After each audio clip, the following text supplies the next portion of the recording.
Hey guys, DMS here. Today I have for you the Magnepan LRS. Let's check them out.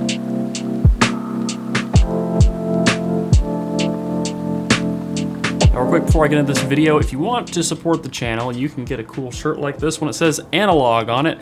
I wear them myself. I think they're pretty great and they keep videos like this going. So I am no stranger to Magnepan, specifically the old Magnepan. The pair I have sitting out in my living room now was last serviced in 1988. And over the years, I've had a bunch of different models, MG1s, MG2, 2C, MG3, and a few others. And I've always loved them, despite the older ones being a bit on the dark side. Their staging, their presentation has always been something very special to me.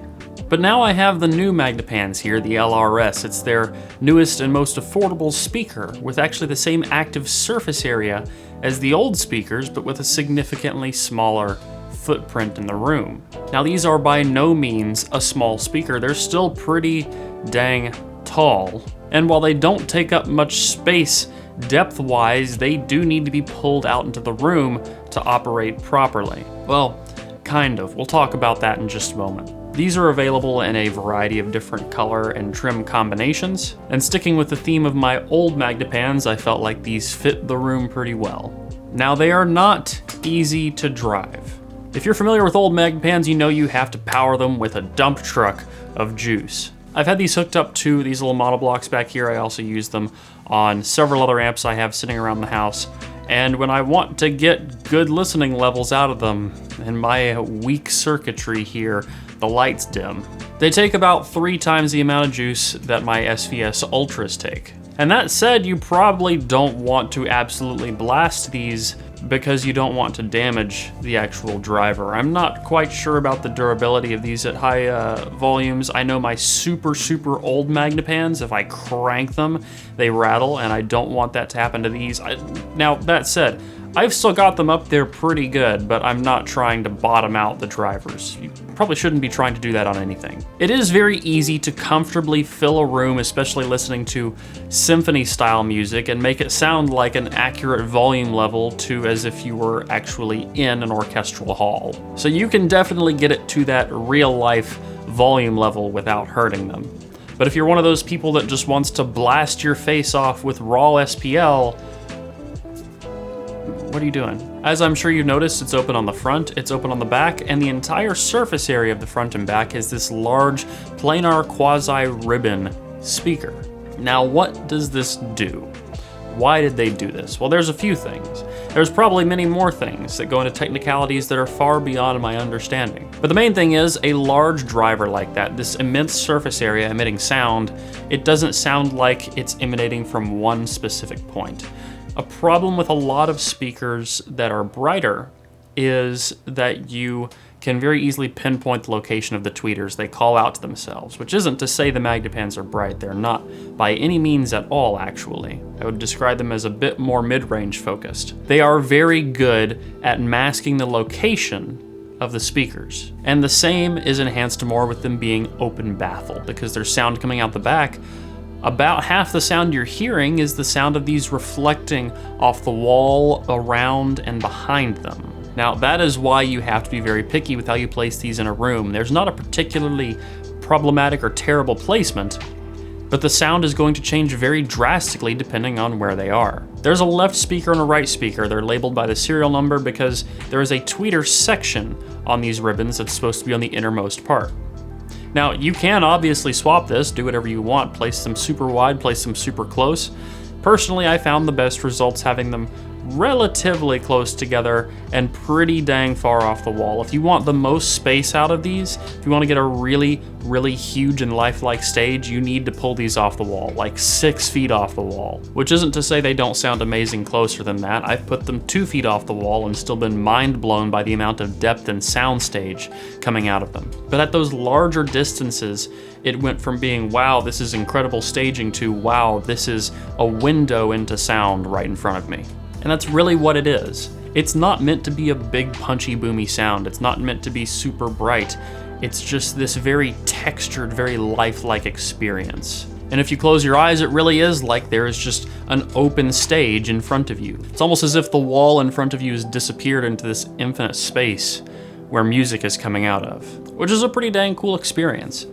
There are speakers that are more articulated than these. My SVS Ultra bookshelves, while more expensive, are definitely a more nuanced speaker when it comes to micro detail. But the experience I get from the Magnepan LRS is something that I would consider to be more high fidelity. Because in high fidelity, we're trying to get closer to that lifelike sound, closer to what it sounded like in the room it was recorded, and this literally puts you in the room it was recorded. Magnepan did a really good job with making these. It's a very affordable speaker, or with air quotes around affordable. It's around $600–700, but it is the most affordable speaker they make. And I feel like in a lot of ways, companies tend to try and take their most affordable speaker and make it a very cut down version of their higher offerings. And while Magnepan's higher offerings are certainly mind-boggling, and yes, this would be a step down from those, it's still a speaker that stands up very well on its own. Yes, Magnepan made this as a speaker to kind of get people into their sound, things that they might want to upgrade to in the future, but this is also a speaker someone could purchase and use basically indefinitely on its own because it's so impressive. And while it partially does serve as a stepping stone in the company, I feel like it also is intended to be not just a stepping stone, but maybe a permanent solution for the end consumer. Now, as I mentioned, these are a bit mid-focus, but nowhere near as much as the original Magnepans. All of my old Magnepans are very dark and very warm sounding. And while these may have just a little bit less trouble than something like my SVS Ultras, I would in no way describe these as a dark speaker. I would describe them as a very mid-focused neutral speaker. And there is bass in there too. In fact, the bass in an open baffle speaker has a texture to it that is really hard to describe. There's something Ron at New Record Day told me once. He said, once you hear the texture of open baffle bass, nothing else is quite the same. Which is interesting because since I've set these up, I haven't had a subwoofer in this room. Now in my home theater, I still use two SB3000s, but in this 2-channel room, when I have the Magnepan set up, I just let them play as they are. Now, there have been times I've supplemented with like hip hop albums and things like that to use maybe an SB1000 in here, but very rarely do I feel the need to add any more bass to them because the difference between this sort of bass, open baffle bass, and a enclosed subwoofer or an enclosed box speaker of any kind is how encompassing it is. Now, I know a lot of people are gonna say subwoofers are omnidirectional, it doesn't matter if you have one on left or right. I don't necessarily agree with that. You can get away with one subwoofer in a lot of situations, but generally if there's a subwoofer on the left or right, I can kind of feel there's a subwoofer on the left or on the right. I generally prefer stereo subwoofers. But another big problem with subwoofers is generally there are lulls in the room, spots where you will have poor bass response. And that's the case for anything. You will get that with these as well. But instead of it being a very directional sort of bass coming from these speakers, it's very punchy, you get this soft, round bass that encompasses the room around you. It feels like the bass is coming from every wall in every direction. And that plus its texture is a sound that I feel like you can only get from an open baffle speaker. It's a sort of bass that feels very natural, but also very perplexing because you can't really pinpoint where it's coming from. And the same can be said for nuanced and textured components in the mid-range, things that sometimes stand out. You hear someone laughing in the background in a studio and it sounds like it came from behind you, but you're not listening to surround sound, you're listening to a 2-channel speaker that doesn't have an enclosure. And of course, as I said, the room is gonna play a lot into this sound as well as the placement. Putting up all of this on the back wall here, this sort of quasi-diffusion, completely changed the sound of how these react to the room. So if you end up with a set of these or any old or actually new Magnepans, pay attention to the room, try different things, see how different types of diffusion and dampening work to change your listening experience, because there are spots where these sound like completely different speakers. There are spots where they absolutely blow my mind. And with all that said, the Magnepan LRS absolutely gets my strongest recommendation. Now, this isn't my only speaker review. You can also check out my other one on the SVS Ultras. I've got a few more coming out in the near future, so make sure you stick around and subscribe because you don't want to miss those. But that's all I have for you guys today. If you like this video, please leave a like down below and a comment letting me know what you want to see in the future. If you want to get active in the community, you can at forum.hifiguides.com. And as always, don't forget to stick around and subscribe for more videos like this in the future.